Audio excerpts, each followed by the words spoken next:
Good morning and welcome to Northeastern. Delighted to have you here, even if it's just virtually, so you can learn a little bit about what's exciting about this place. If you look around us, behind us is the building where my office is, but we're surrounded by the campus, and if you will walk around a little bit, if you turn around completely, you'll see the subway station. We're right on the main street, Huntington Avenue in Boston. Our location here is, we've got a beautiful campus, but we're also right in the middle of a city. So I think you'll find it to be a very wonderful place to be. Let's go walk. We'll go by the library and head over to one of our faculty laboratories. We're kind of early in the morning here. It's a little quiet in the campus. Some students are already in class, but it's a lovely sunny day, even though it's a little cold. Straight ahead of you, you can see on the left the student center, Curry Center, where we have dining and social options and all the clubs meet. We have a large auditorium.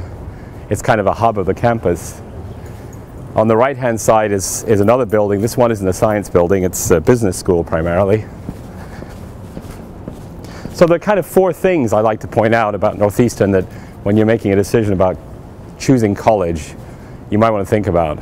Those four things are the faculty. And you're going to meet a few of our faculty this morning as we walk around.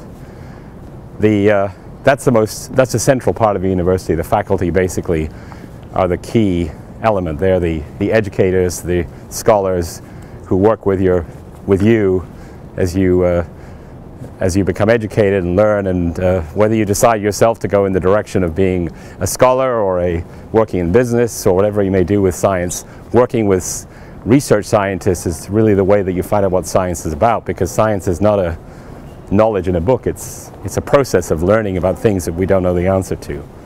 So you'll be meeting with a lot of people who know how to do this in areas that range from how to cure cancer to how to design better solar cells to capture energy to how to understand how the human brain works. So faculty are number one. And the second thing, which is something very unique to Northeastern, is the experiential education. As we walk up here, you can see ahead of me the Snell Library. This is our central library. It has a really nice, you can sort of make it out on the second floor, digital commons that we built last year, which is full of very state-of-the-art audio-visual digital mechanisms for teaching and learning and exchanging information. Morning. Morning. So I was just talking about experiential education. Northeastern is famous for its co-op. This is a model of education where you get out in the real world in the midst of your education so that you can illuminate what you're learning in the context of what you might end up doing later in your life, whether that be going into research or going into business or education or any of the other areas you might take a science degree. And so, hi there, good morning. We'll walk around. So the co-op basically is an opportunity for you to determine what passion you have in life, what you're going to be doing, and learn about that before you commit yourself to exactly what you're going to learn in your education. So it's a process in which you can develop that passion and get an education which is really tailored directly to what you want to do and what you are good at.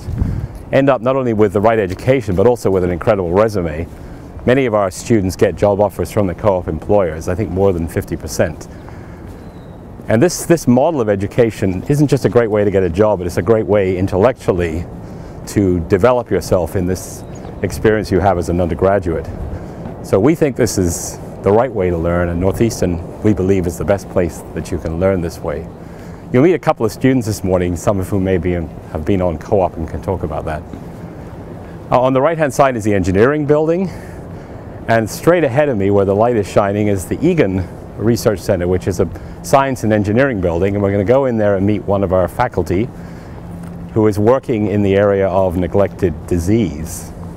Neglected diseases are those diseases which afflict people who don't have the resources to justify the investment in drug development. Malaria, sleeping sickness, things like that.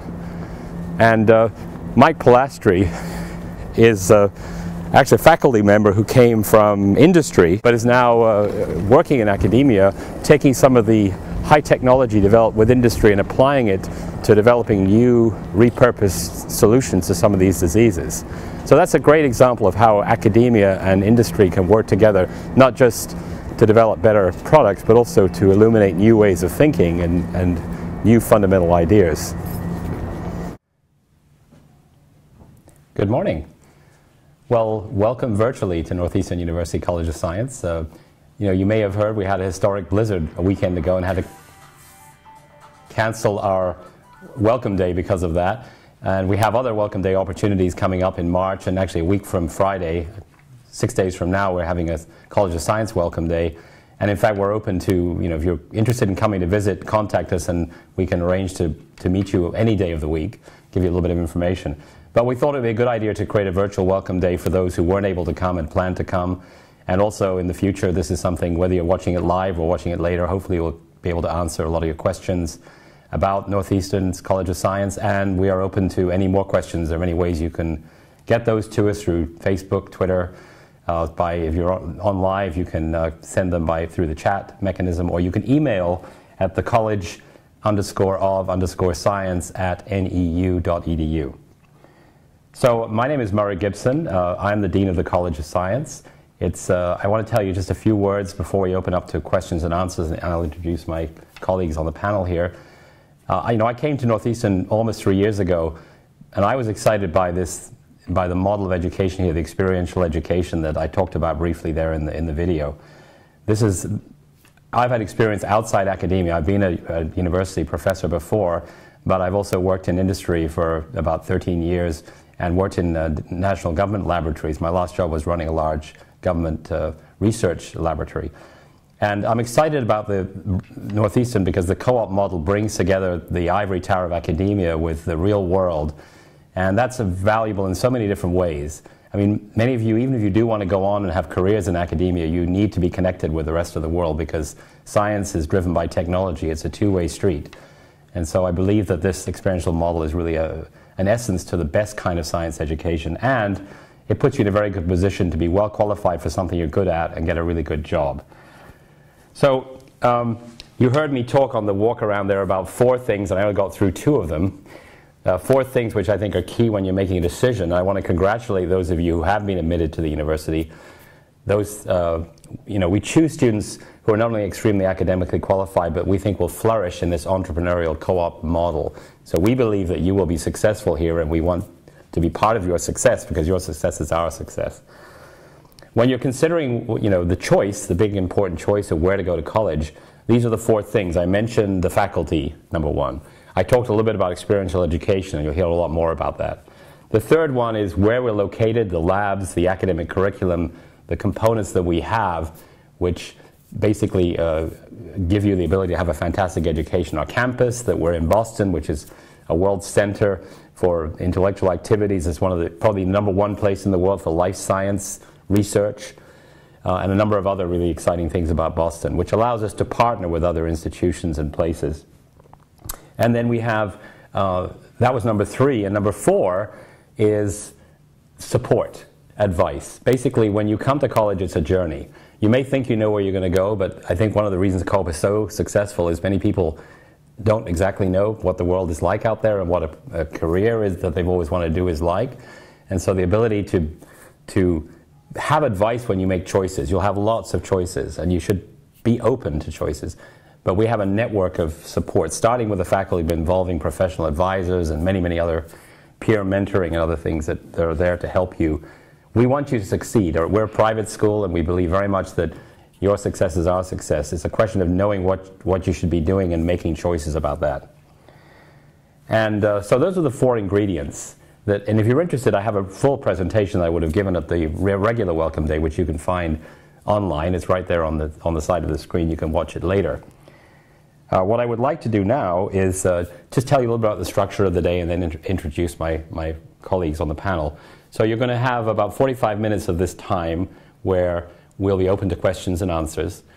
Then each of the majors will be appearing in half-hour segments, and the program is there on the web, starting right at 11:45. In those things, you'll be able to ask questions live. There are, again, more additional information on video and other resources on the web you can look at.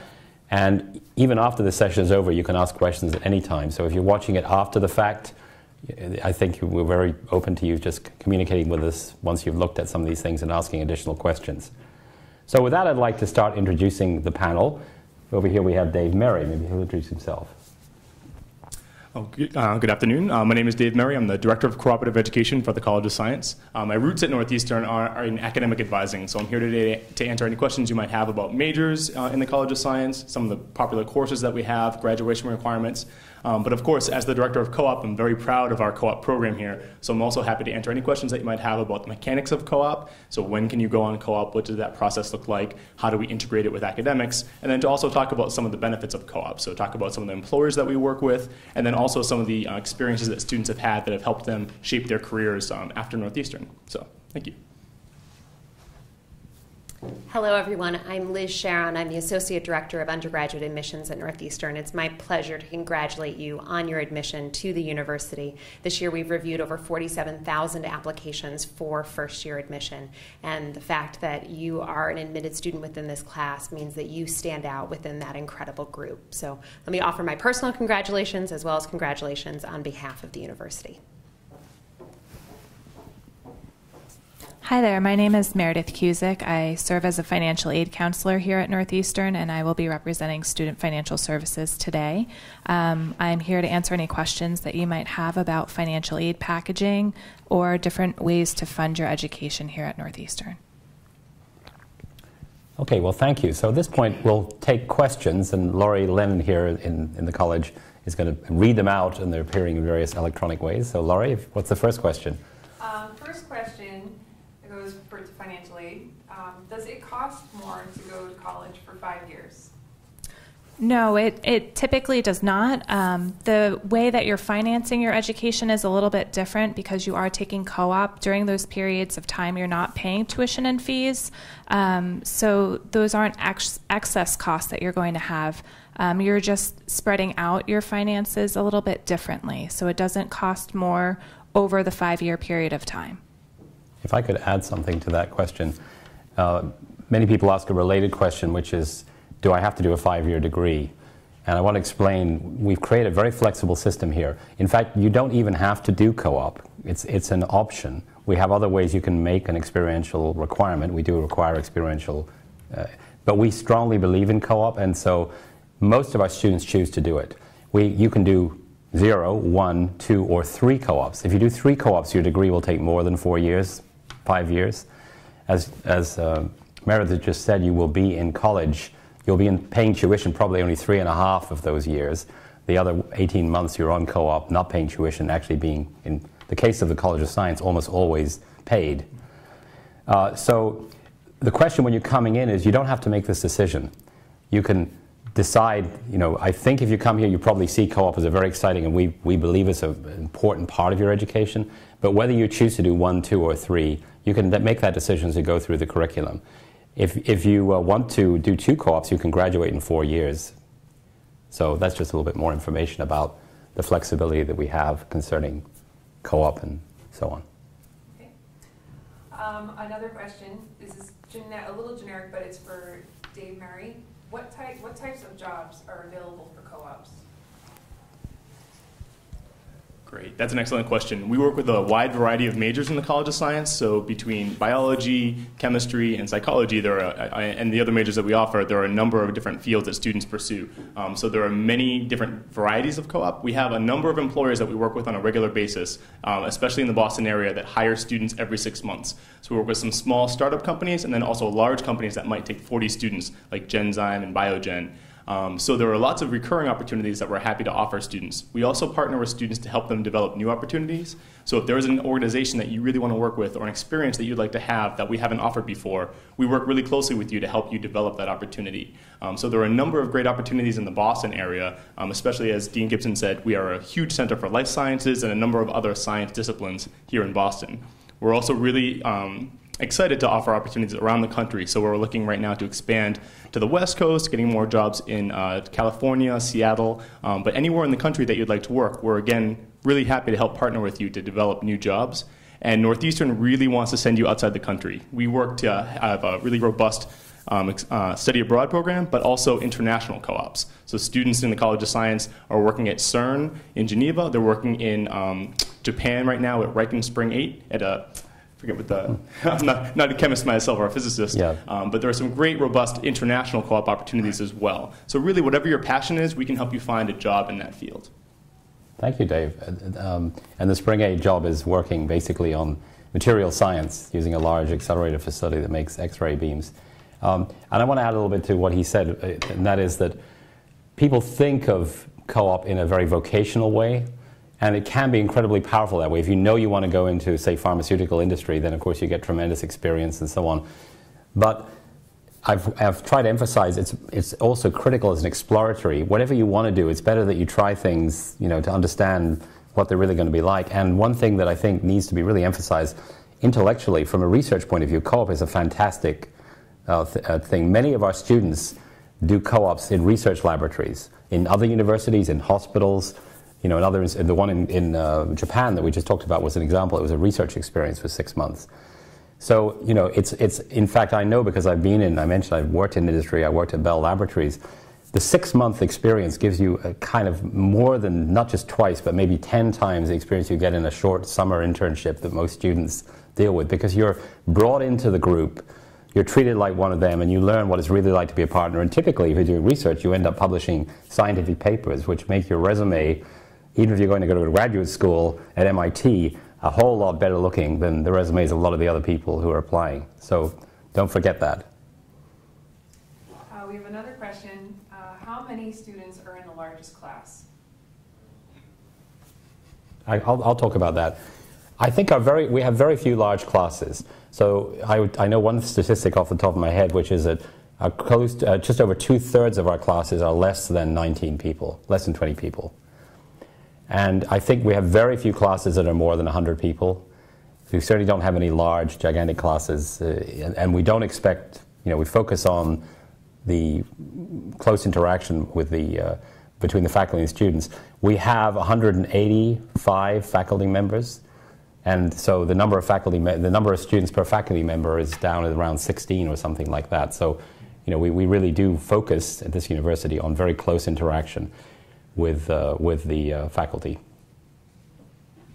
Additionally, I believe it's 84% of classes are less than 40 students. So if good. you're looking at over 2/3 under that 20 mark and 84% under that 40 mark, the vast majority are going to be small to medium-sized classes that you're taking advantage of. Thank you, Liz. Great. Another question. If I don't know what I'm majoring in yet, but I'm thinking about a science-related major, can the college advise me? Absolutely. Let me talk about that, and then perhaps Dave could add to it about how it really works. We strongly encourage you to be open to changing your direction. You can come in here undeclared if you wish. You can go into the undeclared program, or if you're coming in, that's a program that crosses the university. But if you're coming in and you know you want to do science, so you're not exactly sure which major, then pick a major, and you should have the ability to transfer into a different major in the first year or so.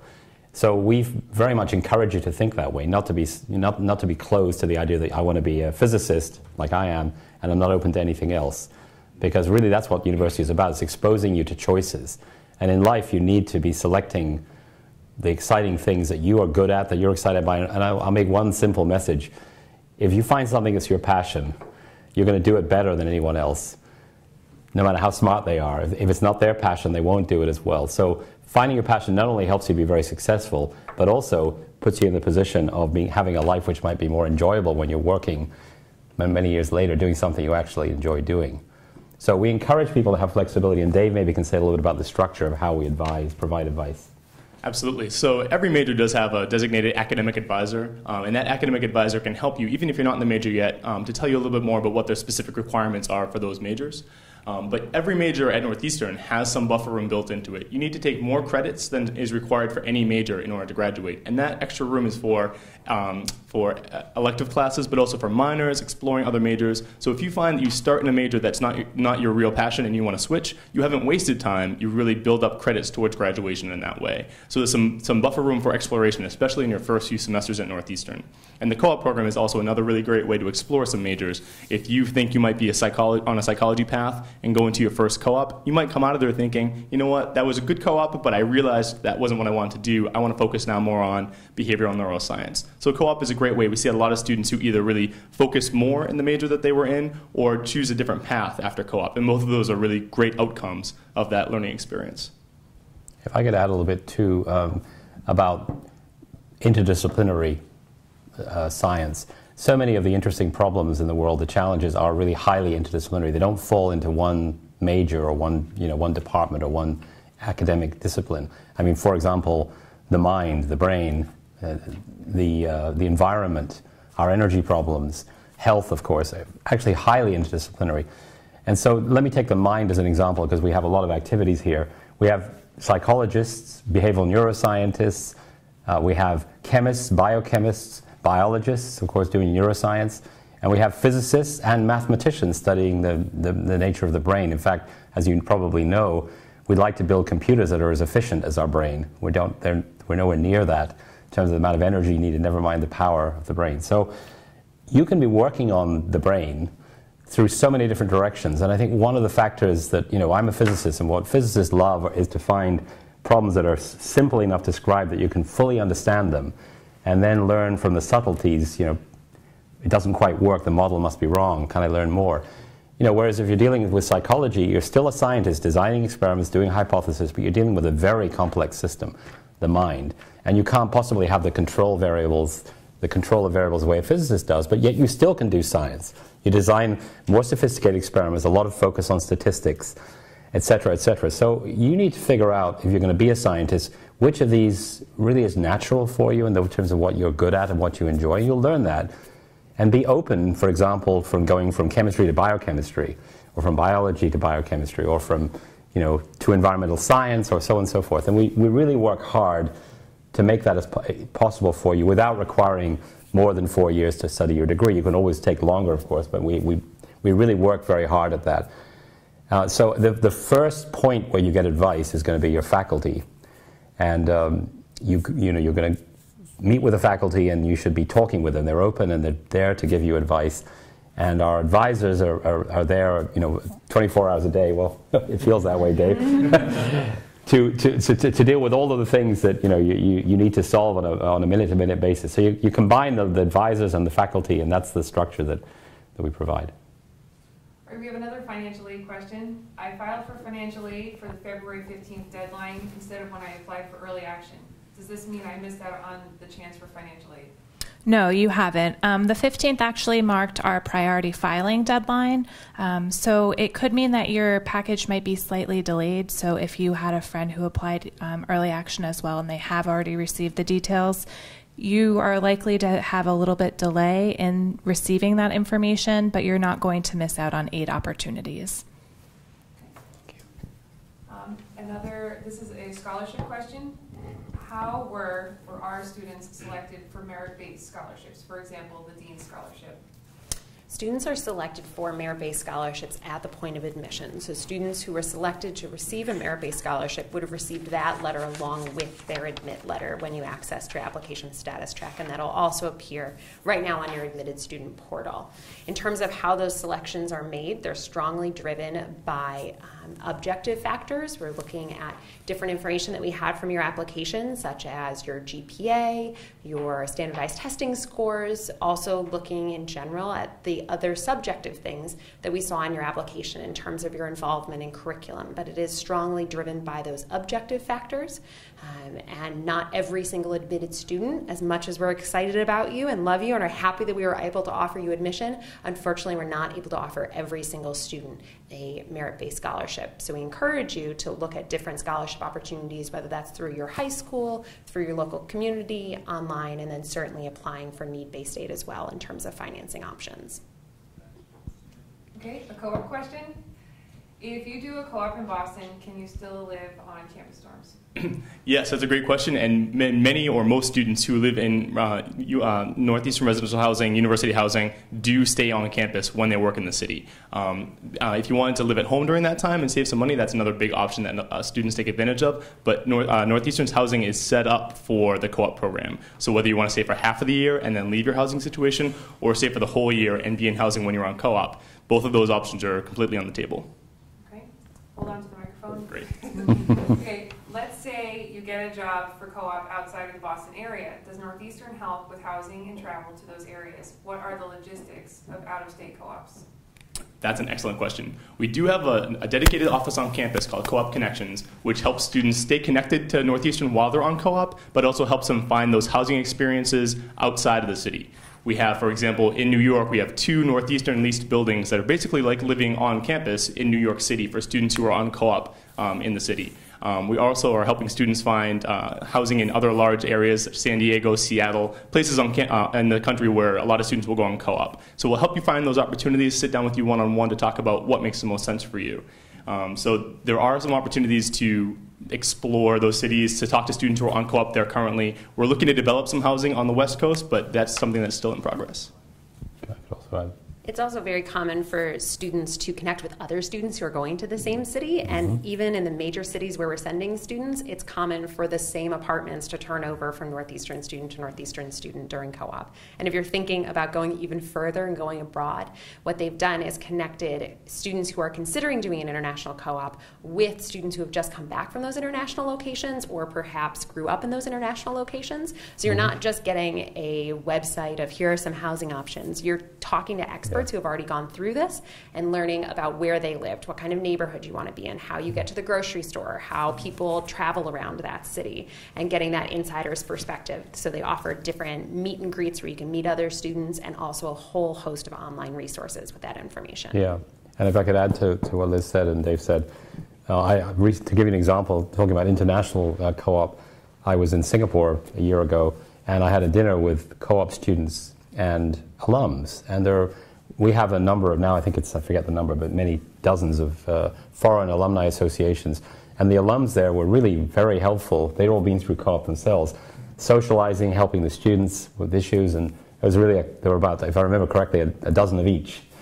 So it was a very nice thing. You had a question particularly I want to come to about the cost of travel. So within the United States, think of the co-op, in fact in general, think of the co-op as a job. So ultimately it's a job, and whatever the remuneration is what the employer wants to pay you. As I mentioned, in science, typically employers pay quite well, and that's good. But in addition to that, they may choose to pay you for travel expenses. Some kinds of co-ops that are organized, that will be the case, but if they don't, we normally wouldn't.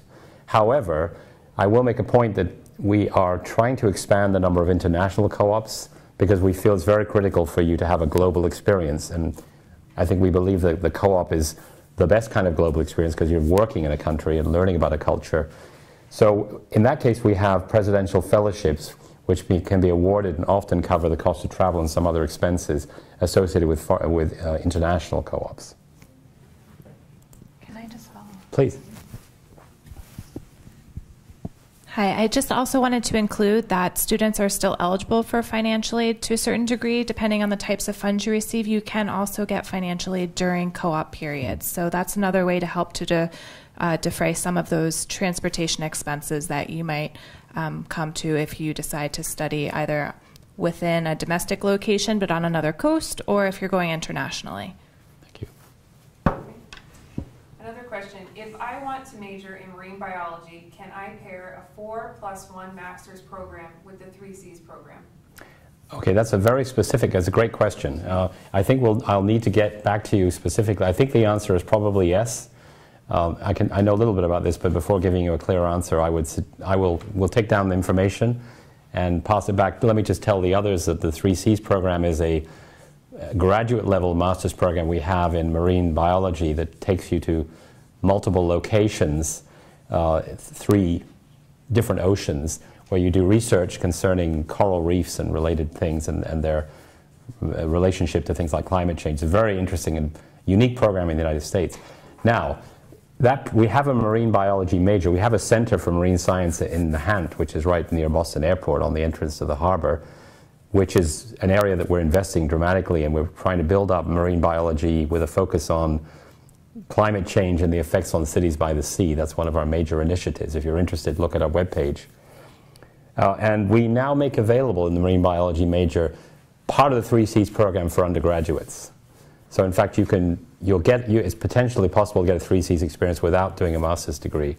However, I believe that you can do what you're suggesting, but I would like to verify that with the director of the program. So we'll communicate offline.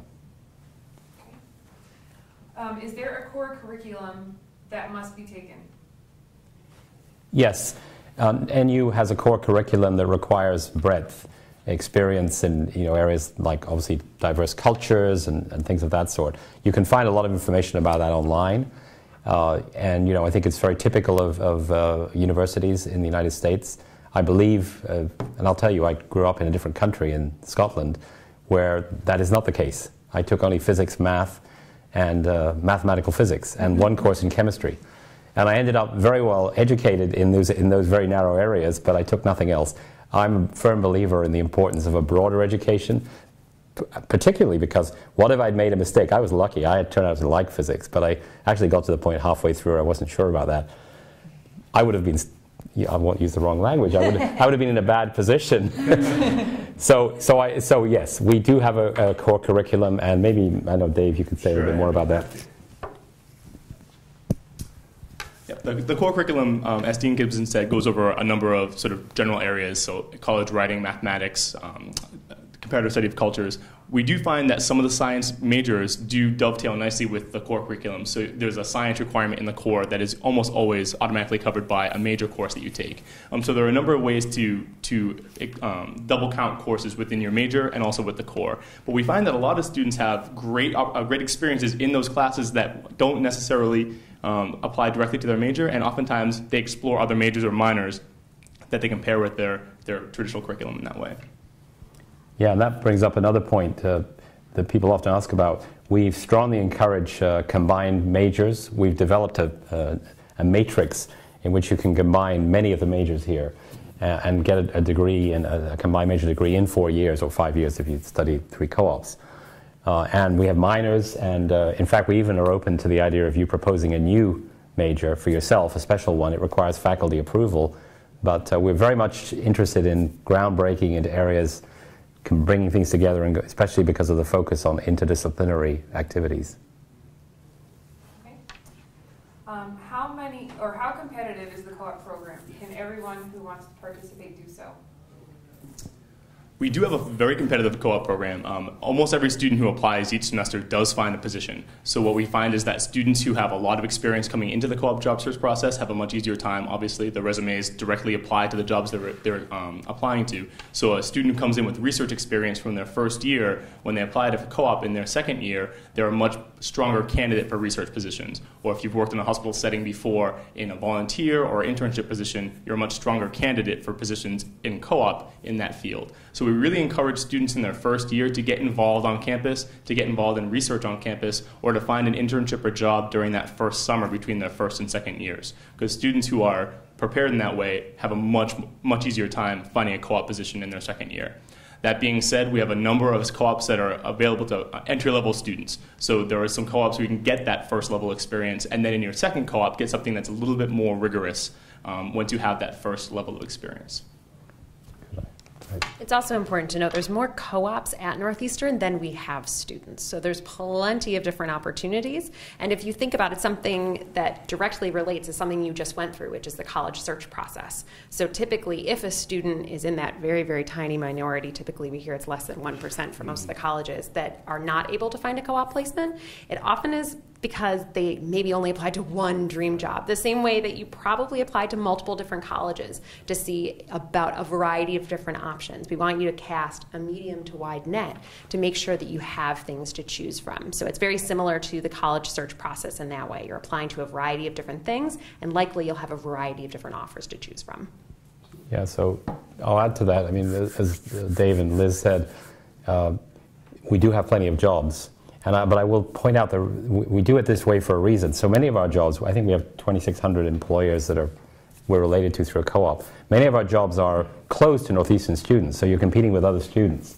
Not all of them are, but many of them are. But the competition is important. I mean, if you can't get the job, it's usually because you don't have the right skills or you can't convince somebody that you're the right person. And we want you to learn. That's all about figuring out what you are really good at. And if you really want to do something, getting qualified. So we really believe in this. It's a process. I mean, it's part of life. Has frustrations and rewards, And the fact that you can get started on this, while you're still in college, and really be developing, as I call it, your passion for life, and discovering that you're really good and you get all the jobs because, boy, they're really impressed by you. That's part of the process. And I will say, after graduation, the job market is very competitive. So coming out with 6 months, a year, or a year and a half of job experience makes you that much more competitive. Oh, absolutely. Yeah. So I think that, while the co-op experience is competitive, we do help you through that process. Exactly. In your semester before you go on co-op, we have a 1-credit class that you take with your designated co-op counselor that helps you write your resume, gives you some background on interview skills, helps you with the job search process, both within the jobs that we have in Northeastern, and then also helps you with the job search process outside of the jobs that we traditionally work with. So writing cover letters, contacting within your network, networking at conferences. So we help you with all those pieces before you go in your first co-op. Those are skills that you can use for co-op, but also after graduation as well. So we make you a better job seeker. Yeah. And we are, as you probably know, rated #1 by Princeton Review in Career Services, and I believe it's because of co-op. Basically, our students come out usually incredibly well qualified, and I forget the exact number, almost 90% of the students have a job within 9 months, either in graduate school or have a job. And the thing that I really believe is even more important is that they're doing a job that they want. The number of students working in their major is probably much higher. We're actually in the process at the university of trying to develop more good information about this, but I am firmly convinced that that's one of the things that makes it so successful. You end up finding your passion and being well qualified to continue. And in the current market, that's very attractive. Many employers, I go and talk to employers all the time, they love our students because our students want to be doing this. They're not just doing it to make some money. And they view it as a way to find people to hire. And they say, wow, this student's so great, let's give him a job. So that's a tremendous advantage. We got an academics question. What are the main benefits of the honors program? Well, the honors program provides you with specialized sections of courses and other courses specially designed for the honors section that will give you the opportunity to work with a smaller cohort of people focused. We take the point of view that all of our students are honors students. And somebody asked the question earlier on about how the class sizes and so on. So we really focus on giving everyone the best possible experience. But within honors, you have the additional activities that are organized amongst the cohort of people, special courses, and the colleges offer honors curricula through the whole degree, including special opportunities in research, for example. I don't know if you want to add anything to that. So for students who are selected into the honors program, and that also, like scholarships, would have been included with your offer of admission, approximately 25% of your classes are going to be honors designated sections of classes. And those could be courses within your major, they could be electives, you have a lot of flexibility within that. In addition to that, in terms of other value added things, our honors living learning community this year is living in International Village, which is our newest residence hall on campus, which is kind of nice. They're a nice, small, tight-knit community, so you're living with all of the other entering first-year students in the honors program. You're all on the same floor. It creates really nice, easy study groups and things of that nature. There's also 2 faculty in residence that live within that building, so you have direct access to faculty members. There's also additional programming that's specifically offered to honors students, so they may buy a block of tickets to a cultural event going on downtown, or they may offer a special dinner event out in the city. So there's some additional opportunities that are specific to that population, but it's also important to know, even if you are a student who is admitted to the university overall, you're going to get some of those same types of benefits through the living learning communities in the residence halls, through advising, and through the College of Science. Okay, let's see. How soon can a student do research in a lab? Would I be able to start freshman year since I have lab experience? Yes. Yes. The answer is yes. Yes. Fine work.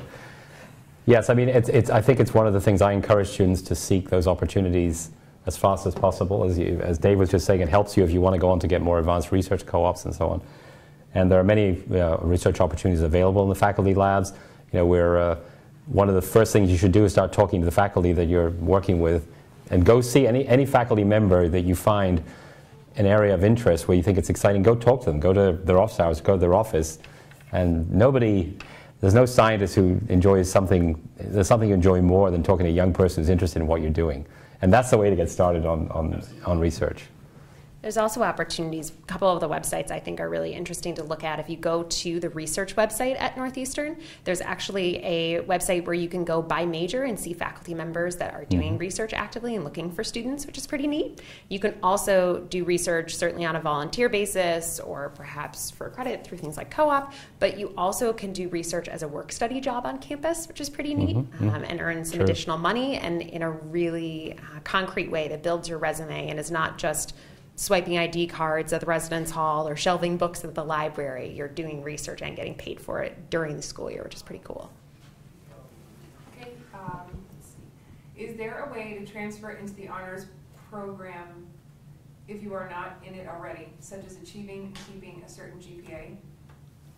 Students who do very well during their first year and have faculty support may be eligible for admission to the honors program at the end of their first year. You guys may also be able to talk about maybe some additional opportunities for students who are seeking that additional rigor and that additional advising over the course of their time in the college. There's different opportunities within different academic areas on campus where you can receive some of those same, again, benefits and services but aren't directly tied to the honors program. Can we talk a little bit about tutoring? What are the services available? Are they a free service or are they paid?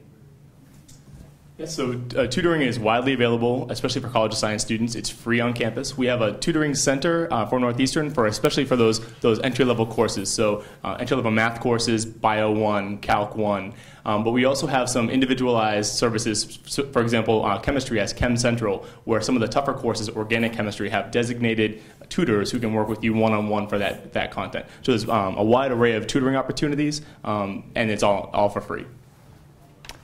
Okay, well, my director just told us we have to wrap up because we have the next session coming in about 3 minutes. So let me again congratulate those of you who have been admitted. As was said by Liz, that's we think you're going to be an outstanding success here, and we hope that you choose to come here.